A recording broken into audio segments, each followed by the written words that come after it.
sinais estranhos aparecendo em plantações, avanços científicos como as novas fotos incríveis tiradas pelo maior telescópio que possuímos até o momento. Estaríamos próximos de entrar em contato com a vida alienígena? Meu nome é Gabriel e esse é o Vale dos Mistérios. No início de setembro, mais precisamente o dia 2, o doutor em astrofísica Sacha Quanz falou em uma coletiva de imprensa durante a inauguração do novo Centro para a Origem e Prevalência da Vida, do Instituto Federal de Tecnologia de Zurique, na Suíça, na qual ele dá aula. E a propósito é onde Einstein se formou, e revelou algo que pode deixar algumas pessoas esperançosas. Desde 1995, quando o ganhador do Prêmio Nobel, Didier Queloz, descobriu o primeiro exoplaneta, ou seja, um planeta fora do Sistema Solar, mais de 5.000 planetas foram e continuam sendo descobertos quase a cada dia. A estimativa dos astrônomos é de que para cada estrela da nossa galáxia há pelo menos um planeta, ou seja, de 100 a 400 bilhões de planetas. Mas quando falamos em condições habitáveis, levando em consideração a temperatura de cada estrela, a distância do suposto planeta em relação a ela, a possibilidade de ter uma superfície similar à da Terra, dentre outros diversos requisitos, esse número pode cair para 300 milhões de planetas com potenciais seres vivos, o que ainda é um número um tanto quanto assustador. E isso só na nossa galáxia. Agora olha quantas galáxias o nosso telescópio James Webb conseguiu captar em uma foto. 300 milhões de planetas potencialmente habitáveis em cada um desses pontinhos. Mas como estudar esses planetas de tão longe? Será que a nossa tecnologia está avançada o suficiente? Na verdade, estamos bem perto.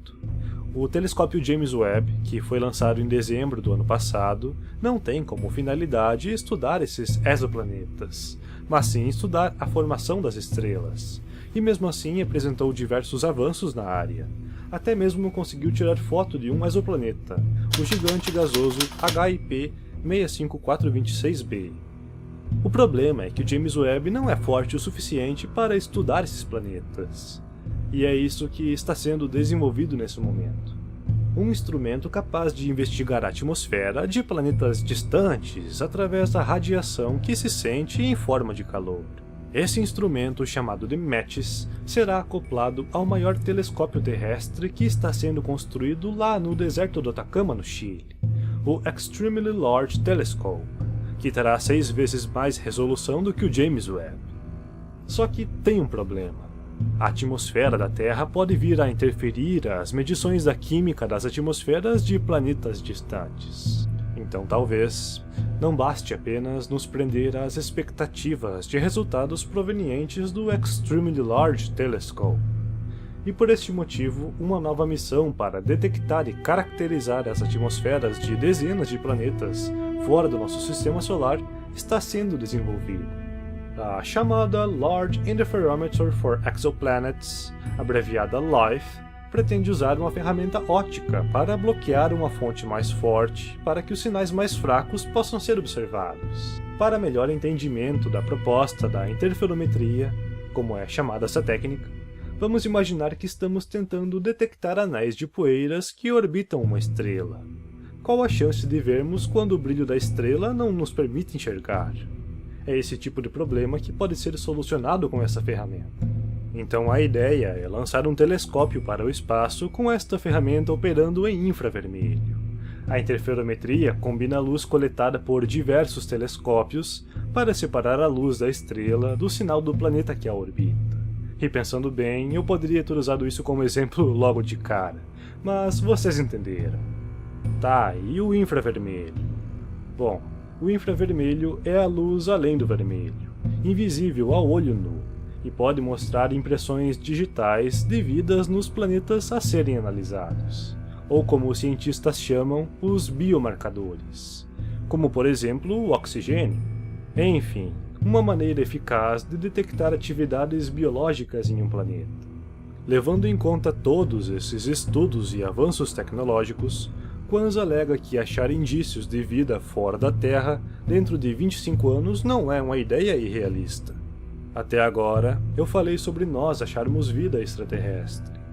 Mas será que esse é o único jeito de termos a comprovação de que não estamos sozinhos no universo? E se eles nos acharem? Afinal de contas, há diversos relatos de avistamento de OVNIs e extraterrestres por aí. Alguns deles, inclusive, ficaram tão famosos que até ganharam documentários e livros. É o caso do ET de Varginha. Vocês conhecem a história do ET brasileiro? Era 20 de janeiro de 1996, mais ou menos 2 horas da tarde de sábado. Duas irmãs, Valquíria e Liliane de Fátima Silva, que eram adolescentes entre 14 e 16 anos, e Kátia Andrade Xavier, de 22 anos, estavam caminhando quando cruzaram por um terreno baldio, e avistaram algo que as assustou. De acordo com o relato das jovens, a criatura era baixa, tinha pele marrom e oleosa com as veias aparentes, olhos grandes vermelhos e 3 saliências na cabeça. Estaria agachado com os braços entre as pernas, próximo a uma parede. Segundo a descrição das 3, o ser que elas viram teria esta aparência.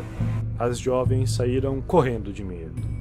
Após a história ganhar reconhecimento, mais histórias estranhas surgiram, começando com o avistamento de um OVNI por um empresário no dia 13 de janeiro, uma semana antes do relato das 3 jovens. O empresário chamado Carlos de Souza diz ter visto o objeto que estava avariado cair logo à frente. Segundo ele, militares não o deixaram se aproximar do local da queda. Outro relato diz que no dia 20 de janeiro, no mesmo dia em que as jovens disseram ter visto a criatura, porém várias horas antes, a 1h da madrugada, um casal de fazendeiros que moravam a 10 quilômetros da cidade dizem que os animais ficaram agitados e então foram averiguar, e se depararam com um objeto cinza similar a um submarino e do tamanho de um ônibus sobrevoando lentamente o campo, enquanto soltava fumaças. O casal diz que o objeto não fazia barulho. A noite passou e às 10h30 da manhã, bombeiros são avistados saindo de um matagal com uma criatura sendo carregada em uma rede e colocada dentro de um caixote coberto com a lona dentro de um caminhão do exército, que seguiu em direção à Escola de Sargentos das Armas, a famosa ESA. Tá, mas o que aconteceu com o suposto ET que foi visto pelas jovens? Há versões que dizem que uma viatura da polícia recolheu a criatura no final daquela tarde do dia 20 e então teria a levado para um hospital. O policial Marco Eli Xerez, que teria participado das capturas das criaturas, adoeceu. Surgiu um pequeno tumor nas suas axilas, que foi retirado por um médico do quartel do qual ele servia. Mas mesmo após a cirurgia, ele continuou piorando. Poucos dias depois, ele foi internado com febre. E 26 dias depois do incidente de Varginha, o policial faleceu. Os médicos disseram que fizeram vários exames, mas não conseguiram chegar a nenhum diagnóstico. Mas o laudo final foi de pneumonia com infecção generalizada. Bobagem aos olhos dos teóricos da conspiração, que dizem que a causa real foi o contato sem proteção com a criatura que ele ajudou a capturar, pois o policial era um jovem na casa dos 20 anos com a saúde perfeita. Além da esposa de Xerez ter afirmado em entrevista que o laudo oficial da morte foi-lhe negado durante meses.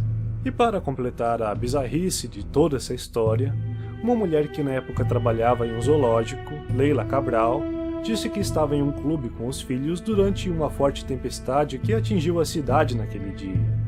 Quando a chuva passou, ela resolveu ir ao zoológico para verificar se os animais estavam bem. E foi quando o porteiro a falou que os bombeiros estiveram lá com um bicho muito esquisito para entregar a ela.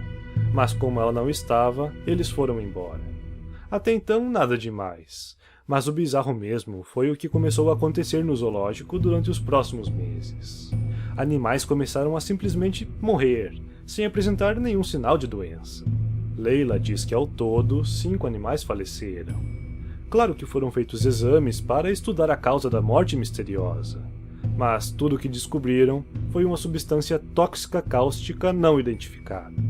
É claro que o exército nega todas as evidências, e a conclusão que deram ao caso foi de que, na verdade, a criatura avistada pelas jovens era um homem com problemas mentais, conhecido popularmente como Mudinho, que curiosamente tinha a mania de andar sem camisa e ficar agachado próximo aos muros, daquela mesma região em que a criatura teria sido avistada.